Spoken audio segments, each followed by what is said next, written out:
Numbers chapter 14. That night all the members of the community raised their voices and wept aloud.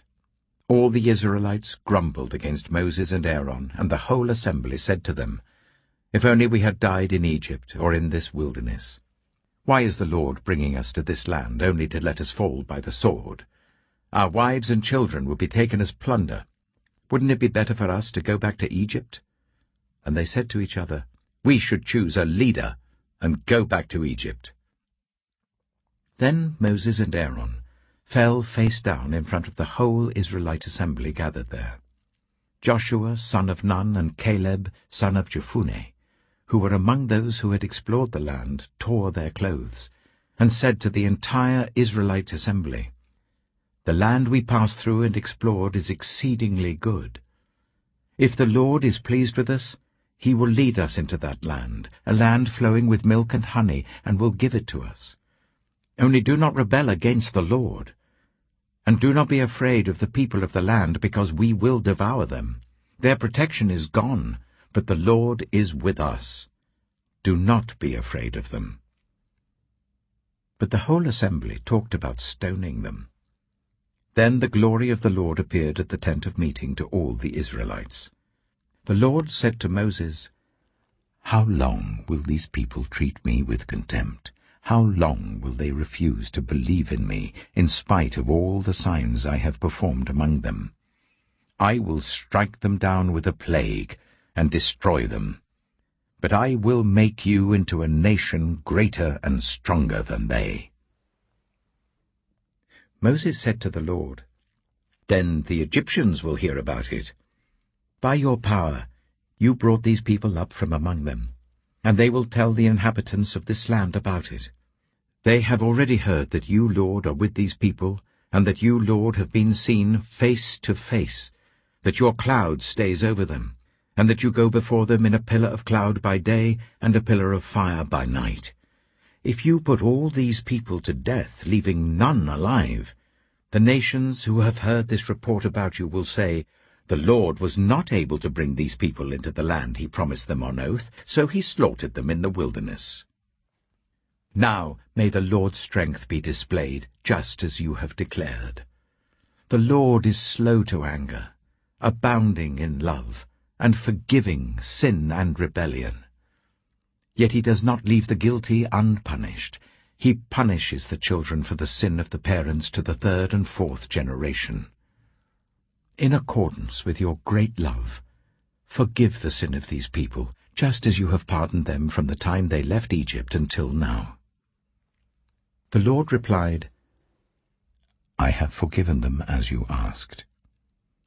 Nevertheless, as surely as I live, and as surely as the glory of the Lord fills the whole earth, not one of those who saw my glory and the signs I performed in Egypt and in the wilderness, but who disobeyed me and tested me 10 times, not one of them will ever see the land I promised on oath to their ancestors.